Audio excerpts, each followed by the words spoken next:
അടുത്ത വീഡിയോയിലേക്ക് സ്വാഗതം.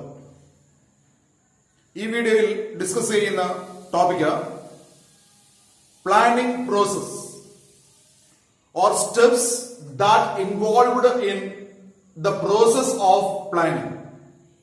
പ്ലാനിംഗ് പ്രക്രിയയിൽ ആസൂത്രണ പ്രക്രിയയിൽ ഉൾപ്പെട്ടിരിക്കുന്ന സ്റ്റെപ്പുകൾ എന്തൊക്കെയാണ്, ഏതൊക്കെ സ്റ്റേജസിലൂടെയാണ് ഏതൊക്കെ സ്റ്റേജസിലൂടെ കടന്നു പോകുമ്പോഴാണ് നമുക്ക് യഥാർത്ഥത്തിലുള്ള വളരെ എഫക്റ്റീവ് ആയിട്ടുള്ള ഒരു പ്ലാൻ ലഭിക്കുന്നത്. ആ സ്റ്റേജസിനെ ആണ് സ്റ്റെപ്സ് എന്ന് പറയുന്നത്. ആ സ്റ്റെപ്പുകളൊക്കെ ചേരുമ്പോഴാണ് അതിന്റെ പ്രോസസ് ആയി മാറുന്നത്. Process of planning or steps that involved while formulating a plan. There are 7 steps are there. First one is setting up of objectives. Second one, developing planning premises. Third one, listing alternatives. Fourth one, evaluating alternatives. Fifth one, selecting the best alternative. Sixth one, implementation. And last one, follow-up. These are the steps involved in the process of planning. First one is the setting up of objectives or setting objectives. What do you mean by the objective? Objective means the end result towards the activities are to be directed. Every organization have its own objectives, main objective and the subordinate objectives. Subordinate objectives means on the basis of main objective, that divided and objectives are set for divisions, sections, departments, etc. And the objectives must be specific and quantifiable. It must be clear in picture or it must be specific. These are the objectives are the end towards the activity of all departments, sections and the entire organization also be directed. അപ്പോൾ പ്ലാനിങ്ങിന്റെ ഒന്നാമത്തെ step എന്ന് പറയുന്നത് setting objectives ആണ്. ലക്ഷ്യങ്ങൾ സ്ഥാപിക്കുക. ലക്ഷ്യം എന്ന് പറയുന്നത് നമുക്കറിയാം, ഓരോ പ്രവർത്തനവും എത്തിച്ചേരേണ്ടുന്ന സാഹചര്യത്തെ അല്ലെങ്കിൽ ഓരോ പ്രവർത്തനത്തിലൂടെയും നേടിയെടുക്കപ്പെടേണ്ടുന്ന അവസ്ഥയെയാണ് നമ്മൾ എന്ത് പറയുക, അല്ലെങ്കിൽ റിസൾട്ടിനെയാണ് നമ്മൾ എന്ത് പറയുക, ഒബ്ജക്റ്റീവ് എന്ന് പറയുന്നത്. ഒരു സ്ഥാപനത്തിന് മുഴുവനായിട്ടൊരു ഒബ്ജക്റ്റീവ് ഉണ്ടാവും. ആ മുഴുവനായിട്ടുള്ള ഒബ്ജക്റ്റീവിന് നേടിയെടുക്കുന്നതിന് വേണ്ടിയിട്ട് അതിനെ വിഭജിച്ച് പല ഡിപ്പാർട്ട്മെന്റുകൾക്കും സെക്ഷനുകൾക്കും ഒക്കെ ഒബ്ജക്റ്റീവുകൾ നൽകിയിരിക്കും. ഒരു ഉദാഹരണം പറയാം.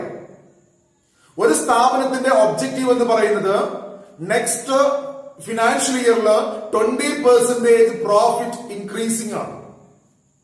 ഇപ്പോഴുള്ളതിനേക്കാൾ 20% ലാഭം വർദ്ധിപ്പിക്കുക ലക്ഷ്യമാണ്. It is for a specific period, that means for next financial year. And this 20% increase of profit, that is the objective attained through the joint effort of various departments, sections, etc.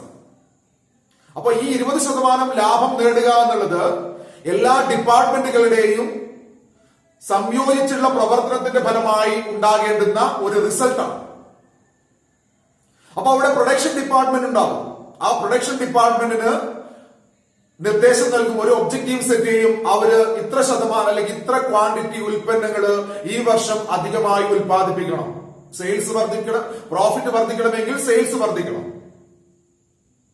അപ്പൊ ഇത്ര unit product അധികമായി ഉൽപ്പാദിപ്പിക്കണം. അപ്പൊ purchase ഡിപ്പാർട്ട്മെന്റിനോട് പറയുന്നു അത്രയും unit ഉൽപ്പന്നങ്ങൾ അധികമായി ഉൽപ്പാദിപ്പിക്കണമെങ്കിൽ അതിനനുസരിച്ചുള്ള raw materials വാങ്ങിയിരിക്കണം. അവരുടെ ലക്ഷ്യം റോ മെറ്റീരിയൽസ് ഇത്ര ക്വാണ്ടിറ്റി അധികമായി വാങ്ങുക. അതുപോലെ തന്നെ ഫിനാൻസ് ഡിപ്പാർട്ട്മെന്റിന് ലക്ഷ്യമുണ്ടായിരിക്കും ഇത്രയും ഉൽപ്പന്നങ്ങൾ ഉൽപ്പാദിപ്പിക്കുന്നതിന് ആവശ്യമായ ചെലവുകൾ കണ്ടെത്തുന്നതിനുള്ള പണം സ്വരൂപിക്കുക. അതാണ് അവരുടെ ലക്ഷ്യം.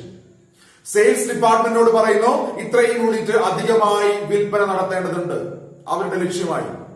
അങ്ങനെ ഓരോ ഡിപ്പാർട്ട്മെന്റുകൾക്കും ഈ മെയിൻ ഒബ്ജക്റ്റീവ്സിനെ ബേസ് ചെയ്തുകൊണ്ടുള്ള സബോർഡിനേറ്റ് ഒബ്ജക്റ്റീവ്സ് ഉണ്ടാവും. അത് ഓരോ ഡിപ്പാർട്ട്മെന്റുകളുടെ ഡിവിഷനുകളിലേക്കും വിഭജിച്ച് നൽകുകയും ചെയ്യും. ഇതാണ് സെറ്റിംഗ് അപ്പ് ഓഫ് ഒബ്ജക്റ്റീവ്സ്. അപ്പോ ഒബ്ജക്റ്റീവ്സ് സ്പെസിഫിക് ആയിരിക്കണം, അത് ടൈം ബൗണ്ട് ആയിരിക്കണം. സ്പെസിഫിക് എന്ന് പറയുമ്പോൾ അതിന് ക്ലാരിറ്റി ഉണ്ടാകണം, മാത്രമല്ല അത് ടൈം ബൗണ്ട് ആയിരിക്കണം. അതായത് നിശ്ചിത സമയം കൊണ്ട് നേടിയെടുക്കപ്പെടേണ്ടുന്ന ഒന്നായിരിക്കണം ഒബ്ജക്റ്റീവ് എന്ന് പറയുന്നത്. എപ്പോഴെങ്കിലും നേടിയാൽ പോരാ, അതിനൊരു സ്പെസിഫിക് ടൈം പീരീഡ് ഉണ്ടായിരിക്കണം. അപ്പൊ ഇതാണ് ഫസ്റ്റ് സ്റ്റെപ്പ്. എന്ത് ലക്ഷ്യമാണ് നമുക്ക് നേടേണ്ടത് എന്നുള്ളതിന്റെ നിർവചനമാണ് പ്ലാനിങ്ങിന് ആദ്യമായി നമ്മൾ നൽകുന്നത്, പ്ലാനിംഗ് പ്രോസസ്സിൽ ആദ്യമായി നൽകുന്നത്. രണ്ടാമതായിട്ട് പറയുന്നത് എന്താണ്? രണ്ടാമത്തെ സ്റ്റെപ്പ് എന്ന് പറയുന്നത് ഡെവലപ്പിംഗ് പ്ലാനിംഗ് പ്രെമീസസ് ആണ്. Planning premises are the assumptions. ചില അവസ്ഥകളുടെ മുൻകൂട്ടിയുള്ള വിവരശേഖരണം. അതായത് ഒരു പ്ലാൻ നടപ്പിലാക്കുമ്പോ ആ പ്ലാൻ നടപ്പിലാകണമെങ്കിൽ അല്ലെങ്കിൽ ആ പ്ലാനിൽ ചില കാര്യങ്ങളെ ബേസ് ചെയ്തുകൊണ്ടായിരിക്കണം. ഇപ്പൊ ഉദാഹരണം പറഞ്ഞു, 20% ലാഭം വർദ്ധിപ്പിക്കണം.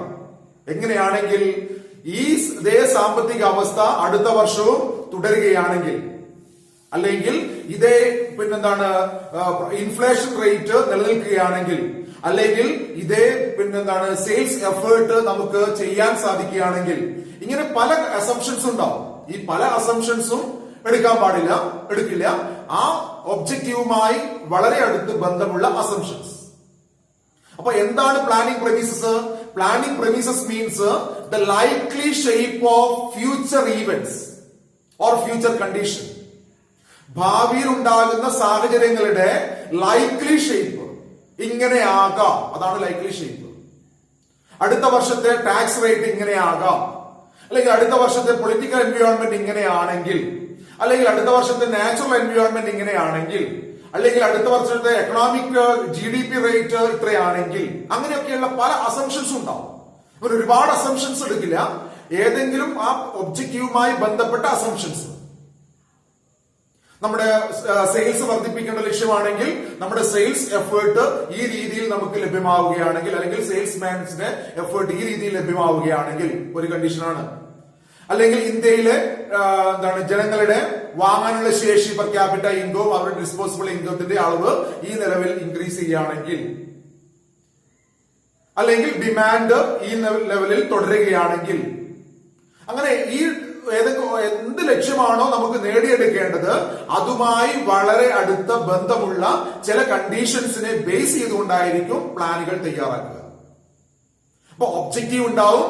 ആ ഒബ്ജക്റ്റീവ് നേടിയെടുക്കുന്നതിന് വേണ്ടി പ്ലാൻ തയ്യാറാക്കുമ്പോൾ ഏത് സാഹചര്യത്തെ മുൻനിർത്തിയാണോ നമ്മൾ പ്ലാൻ തയ്യാറാക്കുന്നത് ആ സാഹചര്യങ്ങളുടെ ഭാവിയിൽ ഉണ്ടായേക്കാവുന്ന അവസ്ഥയെ കുറിച്ചുള്ള മുൻധാരണയാണ് നമ്മൾ എന്ത് പറയുക, അസംഷൻ അബൌട്ട് പ്ലാനിംഗ് പ്രെമിസസ് അല്ലെങ്കിൽ പ്ലാനിംഗ് പ്രെമിസസ് എന്ന് പറയുന്നത്. These premises are developed on the basis of forecasting. That means by collecting information about future condition. ഭാവിയിലുള്ള കണ്ടീഷൻസിനെ കുറിച്ച്, ഭാവിയിലുള്ള കണ്ടീഷൻസിന്റെ ഭാവിയെ കുറിച്ച്, അല്ലെങ്കിൽ ഭാവി അതിന്റെ അവസ്ഥയെ കുറിച്ചുള്ള വിവരങ്ങൾ ശേഖരിച്ചിട്ടാണ് അസംഷൻസ് ഡെവലപ്പ് ചെയ്യുക. അസംഷൻസിൽ മാറ്റം വന്നു പോയാൽ ആ പ്ലാൻ പ്രോപ്പർ ആയിട്ട് വർക്ക് ചെയ്യില്ല. അതുകൊണ്ടാണ് പറയുന്നത് planning premises means the likely shape of the future events or future condition. ഭാവിയിലുള്ള സാഹചര്യങ്ങളുടെ അല്ലെങ്കിൽ ഏതെങ്കിലും ഒരു സാഹചര്യത്തിന്റെ ഭാവിയിലുള്ള അവസ്ഥ, അതിനെയാണ് നമ്മൾ എന്ത് പറയുന്നത്, പ്ലാനിംഗ് പ്രെമീസസ് എന്ന് പറയുന്നത്. ഏതൊരു പ്ലാനും ഏതെങ്കിലും പ്രെമീസസിനെ അടിസ്ഥാനപ്പെടുത്തിയിരിക്കും, അല്ലെങ്കിൽ ഏതെങ്കിലും ഒരു അസംഷനെ ബേസ് ചെയ്തുകൊണ്ടായിരിക്കും. മൂന്നാമതായിട്ട് പറയുന്നതാണ് ലിസ്റ്റിംഗ് ഓഫ് ആൾട്ടർനേറ്റീവ്സ് ആണ്. Listing of alternatives. നമ്മൾ ഒന്നാമതായിട്ട് പറഞ്ഞു നമ്മുടെ ലക്ഷ്യം എന്താണ്, 20% ലാഭം വർദ്ധിപ്പിക്കുക. എങ്ങനെയാണെങ്കിൽ ഇതേ ഡിമാൻഡ് നിലനിൽക്കുകയാണെങ്കിൽ. ഓക്കെ, അസംഷൻസ് ആയി, ഒബ്ജക്റ്റീവ് ആയി. ഇനി മൂന്നാമതായിട്ട് പറയുന്നതാണ് ലിസ്റ്റിംഗ് ഓഫ് ആൾട്ടർനേറ്റീവ്സ്. അതിനുള്ള മാർഗങ്ങൾ എന്തൊക്കെയാണ്, എന്തൊക്കെ വഴികളിലൂടെ നമുക്ക് ഈ ലക്ഷ്യം നേടിയെടുക്കാം. അങ്ങനെയുള്ള മാർഗങ്ങളെ, വഴികളെ കണ്ടെത്തുന്ന പ്രക്രിയയാണ്, ലിസ്റ്റ് ചെയ്യുന്ന പ്രക്രിയയാണ് നമ്മൾ എന്ന് പറയുക ലിസ്റ്റിംഗ് ഓഫ് ആൾട്ടർനേറ്റീവ് വേസ് എന്നാണ്. Listing of alternative ways. Identify all possible alternatives, all possible alternative course of action to attain the objective. നമുക്ക് എങ്ങനെയൊക്കെ ലക്ഷ്യങ്ങൾ നേടിയെടുക്കാം, ആ 20% ലാഭം വർദ്ധിപ്പിക്കാം. ഒന്ന്, സെയിൽസ് വർദ്ധിപ്പിക്കാം, വർദ്ധിപ്പിച്ചുകൊണ്ട് നമുക്ക് ലാഭം വർദ്ധിപ്പിക്കാം. രണ്ട്, സെയിൽസ് പ്രൈസ് കൂട്ടിയിട്ട്, ഉൽപ്പന്നത്തിന് വില കൂട്ടിയിട്ട് ചെയ്യാം. മൂന്ന്, പുതിയ ടെക്നോളജി കൊണ്ടുവന്ന് വേസ്റ്റേജ് ഒക്കെ കുറച്ച് നമുക്ക് ലാഭം വർദ്ധിപ്പിക്കാം. നാല്, പുതിയ മാർക്കറ്റ് കണ്ടെത്തിയിട്ട്, അതായത് കേരളത്തിൽ മാത്രം വിൽപ്പന നടത്തുന്ന ഒരു സ്ഥാപനത്തിന് കർണാടകത്തിലോ തമിഴ്നാട്ടിലോ അതിന്റെ പ്രവൃത്തി വ്യാപിപ്പിക്കുകയാണെങ്കിൽ അത്രയും കണ്ട് സെയിൽസ് കൂടും. അങ്ങനെ പുതിയ മാർക്കറ്റ് കണ്ടെത്തിയിട്ട് എന്ത് ചെയ്യാം, നമുക്ക് പ്രോഫിറ്റ്, സെയിൽസ് കൂട്ടി പ്രോഫിറ്റ് കൂട്ടാം. ഓക്കെ, ഇങ്ങനെ 4 മാർഗങ്ങളാണ്, ഓൾട്ടർനേറ്റീവ് വഴികളാണ് നമ്മൾ ലിസ്റ്റ് ചെയ്തിട്ടുള്ളത്. ഇനി അപ്പോ ഒന്നാമത്തെ step setting up of objective, നമ്മൾ ലക്ഷ്യം നിർണ്ണയിച്ചു. രണ്ടാമത് നമ്മുടെ assumptions, likely shape of future events, അതിന്റെ ഷേപ്പ് നമ്മൾ ഫോർകാസ്റ്റ് ചെയ്തു. മൂന്നാമതായിട്ട് നമ്മൾ ഓൾട്ടർനേറ്റീവ് വഴികൾ ഏതൊക്കെയാണ്, ഏതൊക്കെ മാർഗങ്ങളിലൂടെ നമുക്ക് ലക്ഷ്യം, നമ്മൾ ഉദ്ദേശിക്കുന്ന ലക്ഷ്യം നേടിയെടുക്കാം എന്ന് നമ്മൾ മാർഗങ്ങളെ കണ്ടെത്തി. ഇനി എന്ത് ചെയ്യണം, നാലാമതായിട്ട് ഈ മാർഗങ്ങളെ, ആൾട്ടർനേറ്റീവ് കോഴ്സ് ഓഫ് ആക്ഷൻസിനെ ഇവാലുവേറ്റ് ചെയ്യണം, വിശകലനം ചെയ്യണം. എന്താണ് വിശകലനം ചെയ്യുക എന്ന് പറഞ്ഞു കഴിഞ്ഞാൽ, ഓരോന്നിന്റെയും ഗുണത്തെയും ദോഷത്തെയും കുറിച്ച് പഠിക്കുക. ഓരോ മാർഗത്തിന്റെയും ഗുണത്തെയും ദോഷത്തെയും കുറിച്ച് വ്യക്തമായ പഠനം നടത്തുന്നതിനെയാണ് നമ്മൾ എന്ത് പറയുക, ഇവാലുവേറ്റിംഗ് എന്ന് പറയുന്നത്. Here in this stage, studying the merits and demerits of each and every alternative course of actions. ഓരോ മാർഗങ്ങളുടെയും ഗുണമെന്താണ്, ദോഷമെന്താണ് എന്നതിനെ കുറിച്ച് പഠിക്കും.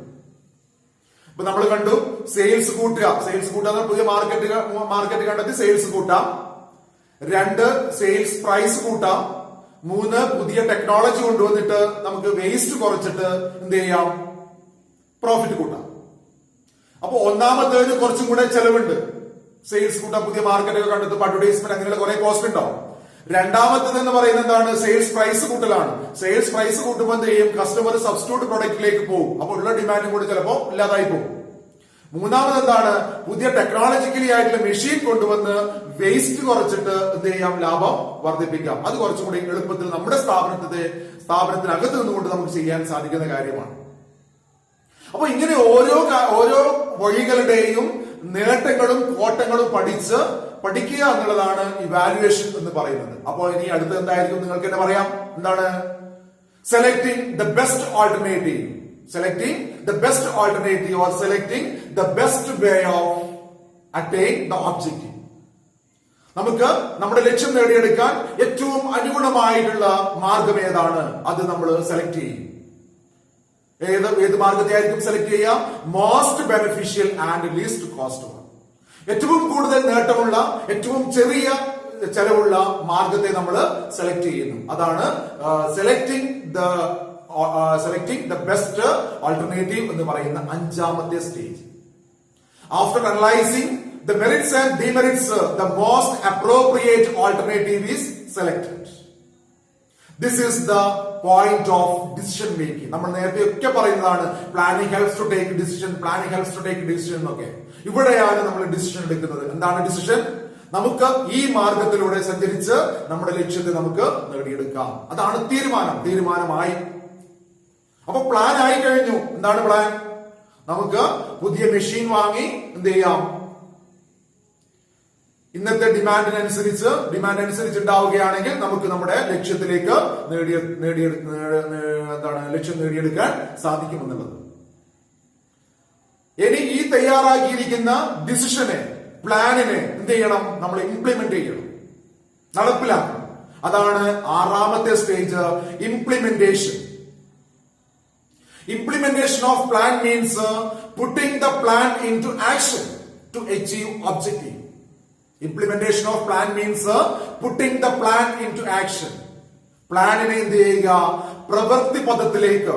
ഏത് സിറ്റുവേഷനിലാണോ നമുക്ക് പ്ലാൻ നടപ്പിലാക്കേണ്ടത്, ആ പ്ലാനിനെ ആ സിറ്റുവേഷനിലേക്ക് നടപ്പിലാക്കുക. അതിലേക്ക് അവർക്ക് ആ പ്ലാൻ ഏൽപ്പിച്ചു കൊടുക്കുക. ഇന്ന രീതിയിൽ വർക്ക് ചെയ്യണമെന്ന് ക്ലിയർ ആയിട്ട് ഡെമോൺസ്ട്രേറ്റ് ചെയ്തുകൊണ്ട് ഓരോ സെക്ഷനും അവരുടെ സബ് പ്ലാൻ അടക്കം എല്ലാം വിശദീകരിച്ചു കൊടുത്ത് പ്രാവർത്തികമാക്കുന്ന സ്റ്റേജിനെയാണ് നമ്മൾ എന്ത് പറയുക? ഇംപ്ലിമെന്റേഷൻ എന്ന് പറയുന്നത്. അപ്പൊ പ്ലാൻ ഇപ്പോ എവിടെ വർക്ക് ചെയ്യാൻ തുടങ്ങി? സ്ഥാപനത്തില് വർക്ക് ചെയ്യാൻ തുടങ്ങി. അതായത് നമ്മൾ ഉദ്ദേശിച്ച രീതിയിലുള്ള പ്രവർത്തനങ്ങൾ ചെയ്യാൻ വേണ്ടി തുടങ്ങി. ഇനി അടുത്ത ലാസ്റ്റ് സ്റ്റേജ് എന്ന് പറയുന്നത് ഫോളോ അപ്പ് ആണ്. Follow up? പിന്തുടരുക. നമ്മൾ ഇംപ്ലിമെന്റ് ചെയ്ത പ്ലാൻ നമ്മൾ ഉദ്ദേശിച്ച രീതിയിൽ നടക്കുന്നുണ്ടോ എന്ന് പരിശോധിക്കുന്നതിനെയാണ് എന്ത് പറയുക? ഫോളോ അപ്പ് എന്ന് പറയുന്നത്. But checking whether the plan is working or activities are performed as scheduled. നമ്മൾ ഷെഡ്യൂൾ ചെയ്ത പോലെ, നമ്മൾ പ്ലാൻ ചെയ്തതുപോലെ ആക്ടിവിറ്റീസ് ഒക്കെ അതിന്റെ കൃത്യസമയത്ത് നടക്കുന്നുണ്ടോ, അല്ലെങ്കിൽ പ്ലാൻ യഥാവിധി പ്രവർത്തിക്കുന്നുണ്ടോ എന്ന് ഇവാലുവേറ്റ് ചെയ്യുന്ന, അല്ലെങ്കിൽ വിശകലനം ചെയ്യുന്ന, അല്ലെങ്കിൽ പരിശോധിക്കുന്ന പ്രക്രിയയാണെന്ന് പറയുക ഫോളോ അപ്പ് എന്ന് പറയുക. അപ്പൊ ഈ ഫോളോ അപ്പ് ടൈമിലാണ് ചില ഡീവിയേഷൻസ്, ഡിഫിക്കൽട്ടീസ് ഐഡന്റിഫൈ ചെയ്യുക. നേരത്തെ പറയുന്ന അസംഷൻസിലൊക്കെ ചില മാറ്റങ്ങൾ ഉണ്ടായിട്ടുണ്ടെങ്കിൽ അത് എവിടെയാണ് മനസ്സിലാകുക? ഈ ഫോളോ അപ്പ് ടൈമിലാണ് മനസ്സിലാകുക. അപ്പൊ ഫോളോ അപ്പ് ടൈമില് നമ്മൾ ഉദ്ദേശിച്ച രീതിയിൽ എല്ലാ പ്രവർത്തനങ്ങൾ പോകുന്നു എന്ന് മനസ്സിലായി കഴിഞ്ഞാൽ വീണ്ടും നമ്മൾ എന്ത് ചെയ്യും? ആദ്യത്തെ സ്റ്റേജിലേക്ക്, അല്ലെങ്കിൽ നമ്മളെ പ്രമീസസ് സ്റ്റേജിലേക്ക് നമ്മൾ മാറും. വീണ്ടും പോകും. അവിടുന്ന് പ്രമീസിലെ ഏറ്റക്കുറച്ചിൽ വരുത്തി, വേസ് ഐഡന്റിഫൈ ചെയ്ത്, ഇവാലുവേറ്റ് ചെയ്ത്, വീണ്ടും സെലക്ട് ചെയ്ത്, ഇംപ്ലിമെന്റ് ചെയ്ത്, വീണ്ടും ഫോളോ അപ്പ് ചെയ്യും. അങ്ങനെ ഈ പ്രക്രിയ നമ്മുടെ ലക്ഷ്യം നേടിയെടുക്കുന്നത് വരെ എന്ത് ചെയ്തുകൊണ്ടേയിരിക്കും? നടന്നുകൊണ്ടേയിരിക്കും. അപ്പൊ പ്ലാൻ ഇപ്പോ ചിലപ്പോ നമ്മൾ ഉദ്ദേശിച്ച രീതിയിൽ തന്നെയാണ് പ്ലാൻ നടക്കുന്നത് എങ്കിൽ അവിടെ പ്രശ്നമില്ല, ലക്ഷ്യങ്ങൾ നേടിയെടുക്കുന്നുണ്ടാവും. പിന്നെ ആ ലക്ഷ്യം നേടിയെടുത്തു, 20% പ്രോഫിറ്റ് ഇൻക്രീസ് ചെയ്തു, ഓക്കെ, കുഴപ്പമില്ല. നെക്സ്റ്റ് ടൈമിൽ നമ്മൾ 30% ആവുകയാണെങ്കിൽ നമുക്ക് വീണ്ടും പുതിയ പ്ലാൻ ഉണ്ടാക്കേണ്ടി വരും. അതുകൊണ്ടാണ് പ്ലാനിങ് കണ്ടിന്യൂസ് എന്ന് പറയാൻ കാരണം. അപ്പൊ ഇത്രയാണ് പ്ലാനിങ്ങിന്റെ സ്റ്റെപ്പുകൾ, അല്ലെങ്കിൽ പ്ലാനിങ് പ്രോസസ്സിൽ ഉൾപ്പെട്ടിരിക്കുന്ന സ്റ്റെപ്പുകൾ. ഈ പറയുന്ന 7 എണ്ണമാണ്. ഒന്ന്, setting up of objectives, developing planning premises, listing alternatives, evaluating alternatives, and selecting the best alternative, implementation of plan, and follow up. Okay, thank you.